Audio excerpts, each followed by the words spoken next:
무게중심이라고 하는 단어가 있습니다. 어떤 물건을 세우려고 할 때 흔들리지 않고 넘어지지 않게 잘 세우고자 할 때 무게중심점을 찾는 것. 어떤 사람은 자전거를 세우고 어떤 사람은 돌을 세우고 어떤 사람은 숟가락을 세우고 많은 것을 세울 때 어떻게 무게중심을 잘 잡느냐 하는 것은 아주 중요한 일 중에 하나입니다. 우리가 인생을 살아가면서 우리가 하루하루 생활을 해가면서 우리의 무게중심은 어디에 있느냐에 따라서 날마다 넘어지고 실족할 수도 있고 날마다 승리할 수도 있습니다. 많은 사람은 중심이 어디에 있습니까? 자기에게 있습니다. 자기 중심의 무게를 가지고 살아가니 자기 기분에 맞지 않으면 쓰러지고 넘어지는 것이 아닐까. 그러나 혹자는 적어도 이 자리에 있는 우리 모두는 중심이 예수님에게 있습니다. 예수 중심인 사람은 쓰러질 것 같으나 또 일어나고 사전 오기, 칠전 팔기 우린 늘 일어납니다. 거꾸러지고 우겨싸임을 당하는 것 같아도 언제나 예수 중심이기 때문에 보배를 간직한 자이기 때문에 성령님이 우리를 지키시고 이끌어 가시기 때문에 넘어지지 않습니다. 예수 중심인 사람이 성경에 등장했습니다. 그저 입만 열으면 그리스도 안에서 예수 안에서 날마다 예수 중심인 것을 어필하고 전한 사람이 있습니다. 바울입니다. 예수 중심이다 보니까 자기 중심의 언어를 쓰지 않습니다. 예수 중심이다 보니까 늘 예수에 관한 한 예수에 대한 예수를 위한 그런 일만 생각합니다. 그런 것을 가리켜 사역 인생이라고 말합니다. 우리가 태어나면 법부터 배워야 한다. 율법 인생입니다. 그러나 나의 나된 것 하루하루 살아가는 것은 다 하나님의 은혜로 되어지는 것이니 과거 중심의 은혜가 우리의 죄를 씻어주고 현재 중심의 은혜가 우리를 인도하며 동행해 주시고 미래 중심의 은혜가 항상 예비하심으로 말미암아 우린 승리하게 될 것인데 그렇게 은혜 속에서 사는 우리가 뭐 중심이어야 하겠는가? 그것은 바로 예수 중심이어야 한다는 거예요. 내가 예수를 붙잡고 살고 예수를 모시고 살면 흔들릴 일이 줄어들 것이에요. 더 분명한 예수 신앙으로 살면 하나님이 가만히 내버려 두지를 않을 거예요. 그를 존귀하게 하고 그를 풍성하게 해서 그를 통하여 영광 받으시기를 기뻐하시고 그에게 면류관을 씌워주시겠지요. 바울이라고 하는 사람이 예수 중심을 가지고 산 모습을 오늘 이렇게 기록하고 있어요. 우리는 하나님과 함께 일하는 자다 그랬어요. 사역 중심이에요. 예수가 그의 안에 있으니 그는 날마다 하나님과 함께 일하는 자라는 의식을 가지고 살아요. 진정한 그리스도인은 오늘도 내가 하나님과 함께 일을 해야 될 텐데 이런 생각을 가지고 사는 거예요. 뭔가 멈추지 않는다는 거예요. 뿐만이 아니라 그는 이렇게 또 말을 합니다. 내가 하나님과 함께 일하는 자이기 때문에 두 가지는 신경을 써야 된다. 하나는 은혜를 받아야 되고 또 하나는 거리낌이 없이 살아야 된다는 거예요. 은혜를 받아서 하나님의 일을 하고자 하는데 이 사람 저 사람에게 욕을 먹어요. 자꾸 거리끼는 일들이 일어나요. 범죄를 저질러요. 그럼 하나님의 일을 제대로 할 수 없어. 그렇기 때문에 나는 사역 인생을 살아야 하므로 은혜를 갈망하고 동시에 다른 사람이 내 사역에 긍정적으로 반응할 수 있도록 나는 거리낌이 없는 삶을 살아가야만 한다라는 거예요. 그는 성경에서 아주 소중한 말을 합니다. 오늘 읽은 말씀, 특별히 4절 말씀에 보니까 이 하나님의 일에 나를 추천한다. 그래서 자천한다라는 말을 쓰고 있어요. 누가 나를 감히 추천하리요? 내가 나를 추천한다. 훌륭한 교수님이 제자를 추천하고 또 위대한 의사가 다른 사람을 추천하여 취직을 시켜주고 이렇게 누군가가 누구를 괜찮은 사람이라고 말해줄 때 일을 맡을 수 있어요. 그런데 바울이라고 하는 사람은 예수 중심으로 살다 보니 주님과 관계된 일이라고 하면 열일을 제쳐놓고 자기 스스로 자기가 그것에 뛰어들면서 자기를 추천해요. 자기를 자천해요. 날마다 생각하는 것이 하나님과 함께 일하는 자야. 나는 날마다 하나님의 일이 있으면 내가 뛰어들어. 더 나가서 그는 어떤 사람입니까? 내가 뛰어드는 모든 사역의 인생 속에 영광을 기대하고 뛰어드는 게 아니라고 그는 말합니다. 내가 상급을 바라보고 뛰어드는 게 아니라고 말합니다. 뛰어들었더니 상급이 온 것이지 상급을 받으려고 뛰어든 것도 아니었어. 이미 상급을 받았기 때문이야. 예수 그리스도가 나의 모든 허물을 다 씻어주셔서 나는 이렇게 살아났는데 덤으로 사는 인생, 생명의 은인을 위하여 사는 인생, 뭔 또 다른 영광을 구하겠는가? 그래서 그는 날마다 내가 사역 인생을 살아가면서 영광을 기대하는 것이 아니라 27가지를 그는 이야기하고 있습니다. 며칠 전부터 이것을 외우려고 애를 썼어요. 왜? 지금까지 설교를 하면서 항상 이 대목을 보고 읽었거든요. 너무 많어.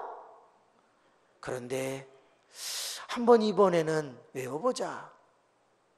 여러분 마음이 막 뛰지요. 제가 진짜 외울까 안 외울까 막 그런 마음이 들죠. 그러면 안 돼요. 예. 제가 외우다가 틀리면 도와줘야지. 이런 마음을 가져야지. 어디 보자. 막 이러면 안 되는 거죠.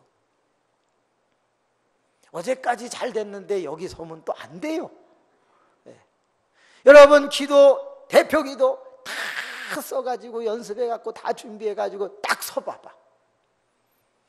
그 글씨가 백지같이 보이고 침은 자꾸 꼴딱거리고 안 생기던 기침은 자꾸 하고 그리고 열은 나고 눈은 침침하고 곧 임종할 것 같잖아요. 그러다가도 한번 틀리고 나면 그때부터 2판 4판 합의 6판 그래서 막 쫙 나가면서 예수님의 이름으로 기도합니다. 그걸 또 바꿔갖고 하나님의 이름으로 기도합니다. 아멘. 그리고 들어와서 뭐가 뭔지 모르게 멍하게 앉아있는 그런 우리의 인생이 있다 이 말이에요. 이 바울이라고 하는 사람이 예수 중심으로 사니까 언제나 자기 중심으로 가려고 할 때 그러면 난 쓰러져. 그래서 다시 고죽혀 세워 항상 반듯하게 있는데 그러다 보니까 주님이 이 땅에 와서 논 적이 별로 없어요. 재미 본 적이 별로 없어요. 그러면 날마다 낮에도 일하시고 밤에도 일하시고 하나님이 일하시니 나도 일한다. 요한복음 9장에 그렇게 말씀하며 열심히 일하셨어요. 내가 짤막한 인생을 사는데 보내신 이의 그 뜻을 이루려 하심이라 열심히 일하며 살았어요. 예수를 믿기 전에는 율법을 지켰으나 예수를 온전히 모셔드리고 살아가는 바울에게는 율법 지키는 것보다 더 중요한 것이 어떻게 사람을 살릴까 하는 사역 인생이 펼쳐지게 되었어요. 날마다 하나님과 함께 내가 일하지. 그럼 날마다 어디 일이 없을까? 나를 거기에 던져버리지. 그리고 그것은 고난의 연속이지라는 걸 알게 돼요. 그가 27가지 중에서 제일 먼저 말한 게 견디는 것과 이렇게 출발을 해요. 근데 제가 다 하고 난 다음에 공통점을 여쭤볼 테니까 여러분들이 그렇구나, 그거구나 라는 걸 한번 떠올려 보시기 바랍니다. 저도 외우기 전에는 그게 안 보였어요. 견디는 것과 환난과 궁핍과 고난과 매맞음과 갇힘과 난동과 수고로움과 자지 못함과 먹지 못함, 이렇게 10가지를 이야기하고 있어요. 처음에 10가지를 왜 이야기했을까라는데 아무리 읽어보고 외워보고 읽어보고 외워봐도 이 공통점을 못 찾겠어요. 그러다가 깜짝 놀란 게 하나 있어요. 긍정적인 게 단 한 개라도 있어요, 없어요? 없어. 10가지가 다 우리 입장에서는 원치 않는 부정적인 것이야. 많은 사람들은 이렇게 살기를 싫어해요. 이렇게 안 살으려니까 뭐 중심으로 가요? 자기 중심으로 가는 거예요. 견디는 거 싫어, 환난도 싫어, 궁핍도 싫어, 고난도 싫어, 매맞으면 더 싫어, 갇힘도 싫어, 난동도 싫어, 다 싫어. 수고로움도 싫고 자지 못함도 싫고 먹지 못함도 싫고 다 싫어. 그러니까 우리는 예수 중심으로 사는 게 십자가 진 것 같이 고통스럽고 힘드니까 그 길을 안 가고 싶어. 예수를 믿고 보니까, 이제 철들고 보니까, 성숙해 보니까, 장성한 자가 되고 보니까 나 중심이 얼마나 미련한 것인가를 조금씩 알게 돼. 부모가 되고 보니까 나 자신의 편안함보다 자식 잘됨을 바라볼 수 있는 놀라운 성숙으로 이어지는 것처럼 말입니다. 그 10가지가 다 부정적이에요. 그런데 하나님과 함께 일하는 자로서, 그리고 그 모든 일들에 자기를 자천하고 열심히 고난에 참여하려고 하다 보니까 이런 10가지가 당연하게 여겨지는 거예요. 여러분, 지금 설거지 하려면 손에 물 적시는 건 당연한 거 아닐까요? 물론 고무장갑 끼면 다를까요? 그래도 축축하고 그렇던데요. 쭉 읽어나가다가 맨 마지막에 읽은 단어에서 제가 그렇구나 하는 감동을 받았어요. 5절 맨 끝에 단어가 뭐죠? 가운데서도, 밑줄 가운데서도. 하나님의 일을 하다 보면 10가지가 환경이에요. 10가지가 펼쳐지는 거예요. 그런 가운데서 일하는 거지, 멍석 다 깔아놓고 날마다 존경을 받으며 날마다 칭찬을 받으며 날마다 멋진 일이 일어나고, 그러면 누가 이 길을 가지 않겠는가? 사역 인생이라고 하는 것은 이런 가운데에서 진행되는 거예요. 대부분은 이런 가운데서 진행되는 거예요. 그렇죠. 그러다 보니까 욕됨으로 또 악한 이름으로 되기도 한다. 영광스럽게 되기도 하고 아름다운 이름이 되기도 하지만 늘 이랬다 저랬다, 좋았다 나빴다, 우리의 삶은 극과 극의 연속이 펼쳐지게 되는 것입니다. 속이는 자 같으나 참되고, 무명한 자 같으나 유명한 자가 되고, 죽은 자 같으나 결코 살아있는 자가 되는 거예요. 잘 생각해 보세요. 이런 가운데에서도 하나님의 일을 계속하고 하나님의 일에 뛰어들어 자기를 자천하고 그러면서 열심히 살아가니까 세상 사람들은 다 이렇게 보는 거예요. 아이고, 웃기고 있네. 넌 죽었어. 넌 아무것도 아니야. 그런데 스스로는 놀라운 자존감과 영적인 자신감을 가지고 살아갑니다. 너희가 볼 때는 내가 속이는 자 같지? 아니야, 진리로 너희를 살리는 참된 자야. 내가 무명한 자 같지? 아니야, 내가 유명한 자야. 내가 너희를 다 일으키는 하나님의 생명책에 내 이름이 기록된 유명한 자야. 내가 죽는 자 같지? 내가 죽은 자 같지? 아니야, 나는 살아있어. 그렇게 내가 징계를 받는 자 같지? 그래서 죽을 것 같지? 천만의 말씀, 나는 죽지 아니한다라고 말했어요. 내가 근심하는 자 같지? 나 근심하지 않아. 날마다 기뻐한다고 성경은 말하고 있어요. 뭘 말하는 거지요? 이제는 현상을 말하는 것이에요. 내가 하루하루 하나님과 함께 일하는 자로서 자천하며 살아가다 보니 다른 사람이 바라보는 것과는 관계없이 주님과 내가 함께 느끼는 것은 무엇입니까? 날마다 나는 참된 거를 느끼는 거야. 난 누굴 속이지 않았어. 나는 날마다 진실하게 살았어. 다른 사람이 알아주지 아니하여도 나는 유명한 자야. 주님이 알아주시면 되는 것이 아닌가? 그런 거 말이에요. 그래, 나는 다 죽은 것 같지? 아니야, 나는 살았어. 나는 이 일을 하다가 징계를 받아서 감옥에 갇히기도 했어. 그래서 거반 죽게 된 적도 있지. 그러나 나는 죽지 않았어. 날마다 근심하는 것 같아서 기도 그렇지만 아니야, 내 안에는 항상 기뻐하는 그 희락의 은혜가 내게 펼쳐지고 있다. 그런 거예요. 세 가지가 안 떠올라. 뭐죠? 빨리 컨닝해서 얘기를 해줘봐. 네? 가난한 자 앞에 뭐 하나가 더 있는데 제가 그땐 컨닝을 살짝 해야지. 가난한 자 맞네. 가난한 자, 그러나 부유한 자고, 그리고 아무것도 가지지 않은 자 같으나 모든 것을 가진 자가 되고, 그렇게 살아가다 보니까 하나님의 역사가 일어나고 있는 거예요. 여러분, 가만히 생각해 보니까 이런 거구나. 뭐요? 내가 고난받는 뛰어드는 10가지의 몸부림이 없으면 이 뒤에 나오는 여러분 8가지, 9가지의 영광도 없는 거예요. 그렇지 않은가요? 괜히 유명해지려고, 아니 사람들이 다 알아주는 것 같아도 아무도 알아주지 않는 거예요.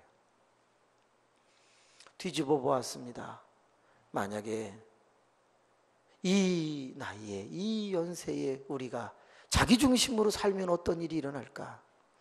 이 모든 말은 반대로 되고 말겠죠. 반대로 한번 읽어봤더니 너무 비참한 것 같아요. 난 한 번도 수고한 적이 없어. 난 한 번도 하나님의 일 때문에 자지 못한 적이 없어. 나는 하나님의 일 때문에 한 번도 제대로 먹어보지 못한 적도 없어. 늘 배불리 먹었어.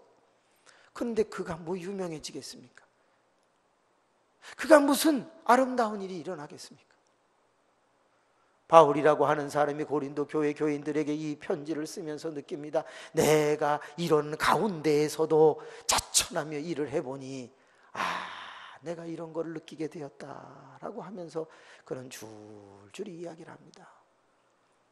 하지만 그 9가지의 10가지의 힘든 가운데서도 그가 보여준 그 모습이 오늘 지금 우리가 보여주어야 할 모습이고, 그 모습을 보여주었을 때 이런 결과가 나타난다고 했으니 여러분 그 모습 한번 보실래요?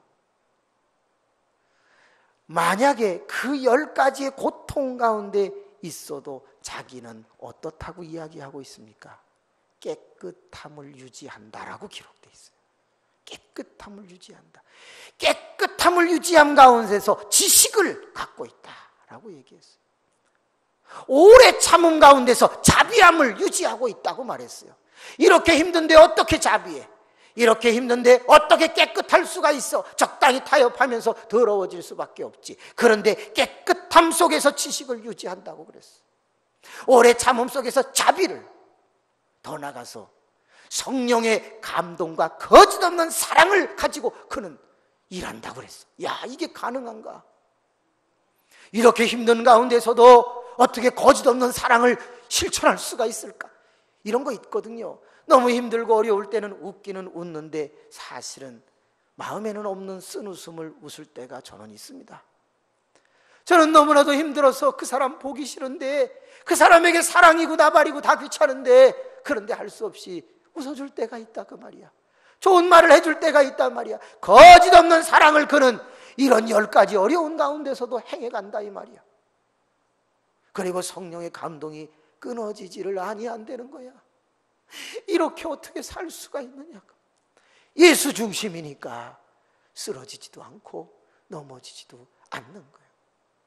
진리의 말씀을 항상 간직하고 의의 무기 좌우에 간직하고 들고 서 있는다고 8가지를 이야기하고 있어요. 이야, 이럴 수 있을까? 사역 인생이라고 하는 것은 이렇게 27가지를 날마다 자기의 삶 속에서 재현하는 거야. 환경은 10가지가 나빠. 그런데 그 가운데서 8가지를 고고하게 지켜. 그리고 나서 9가지의 멋진 현상 속에서 살아가는 모습이 바로 사역 인생의 모습입니다. 여러분, 누구는 편안하게 살 줄 몰라요? 누구는 행복하게 살 줄 몰라요? 아니에요. 그 삶이 싫다는 것이 아니라, 나쁘다는 것이 아니라, 그렇게는 안 살고 싶다는 걸 말하는 거예요. 다 펼쳐줘도 아니야, 나는 하나님과 함께 일하는 자로서 얼마 남지 않은 인생, 나는 그곳에 뛰어들 거야. 나는 스스로 나를 거기에 빠뜨릴 거야. 그래서 그 가운데서 나는 고난을 받을 거야. 그 길을 택하고 가는데 그 가운데서도 더러워지지 않고 추잡해지지 않고 고고하게 그리스도의 거룩함처럼 우리도 거룩하게 온전하게 살아가는 거야. 나중에 다 살았을 때 스스로 보기를 나는 다 유명한 사람이 되었구나, 주님이 알아주시면 되지, 뭐 이런 거 말이지. 멋지고 폼나는 건 이런 데서 찾는 거 아닌가? 주접스럽게 인생을 살아놓고 적당히 주의 일을 해놓고 내가 주의 일을 잘한 사람인 것처럼 대접받고 높은 자리에 서서 상석에서 상자림을 받는 거, 그게 뭐 그렇게 대단한가? 이 땅에서 편안하고 행복하면 얼마나 그걸 누리고 싶은데, 머지않아서 영원한 나라가 기다린다면 그 발상 한번 못할까? 살고자 하는 자는 죽는 것이요 죽고자 하는 자는 산다고 했습니다. 내 안에 주생아사 주님이 살아계시고 나는 죽었다면 우리는 왜 사역 인생을 도전하지 못하는 것일까? 새벽에 도전하는 자, 사역 인생의 시작입니다. 우리의 남은 인생은 이런 바울의 삶을 본받고 흉내내는 삶이 되어지기를 기대해 봅니다. 기도합시다. 은혜가 많으시고 자비로우신 아버지 하나님, 대충 믿는 사람들을 보면 가슴에